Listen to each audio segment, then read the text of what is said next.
ఇదొచ్చేసి Alladurgam part 2 అనమాట. Cooking start చేసినామని చెప్పినా కదా! సో, మా డ్యాడీయే చేస్తున్నాడు. ఒక సైడ్ మా అక్కనేమో బగారా రైస్ చేస్తుంటే, ఇంకో సైడ్ మా డ్యాడీ నాటుకోడి కూర చేస్తున్నాడు. అయితే ఎప్పుడైనా నాన్ వెజ్ చేయాలంటే మా డ్యాడీయే బెస్ట్ అనిపిస్తుంది. ఎందుకంటే అంత బాగా చేస్తాడు. నాన్ వెజ్ అనే కాదు, ఇంట్లో వెజ్ అయినా సరే టమాటో కర్రీ అయితే మస్తు మంచిగా చేస్తాడు. అందుకే ఇంక నేను ఎట్లా నాన్ వెజ్ తినా కాబట్టి ఆలు అండ్ టమాటో కర్రీ మా డాడీతోటే వండించుకున్నా. సో, అదనమాట.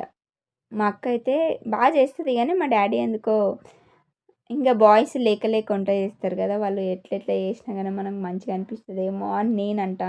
కానీ లేదు లేదు డ్యాడీ చాలా బాగా చేస్తాడు అనేసి మా అక్క వాళ్ళందరూ అనుకుంటారు.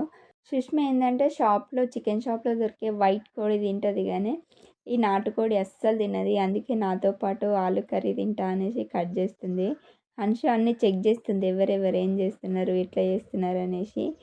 అయితే మస్తు సతాయిస్తుంది అనేసి కామెడీ కోసం కొద్దిసేపు కట్టేసిన. అస్సలు ఏడుస్తలేదు, ఏడుస్తుందేమో అనుకుంటే నవ్వుతుంది.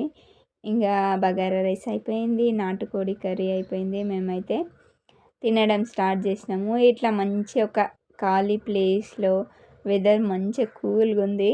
అసలు ఎండ కొట్టాలి కదా, ఆ టైంకి మస్తు వాతావరణం మొత్తం చల్లగా అయిందనమాట. ఎండ అస్సలు లేకుండే. ఇంకా మంచిగా తినేసి తర్వాత మేమంతా రైస్ ఆ కర్రీ మొత్తం మంచిగా కలిపేసి డాగ్స్ పెట్టినాము. అక్కడ మస్తు డాగ్స్ ఉండే. సో వాటికి పెట్టేసి అయితే జాతరలోకి వెళ్ళిపోయినాము. అప్పటికి ఎడ్ల బండ్లు అయితే స్టార్ట్ అయినాయి అనమాట, తిరుగుతున్నాయి. ఇంకా తర్వాత కొంచెం కొంచెం షాపింగ్ చేసినాము.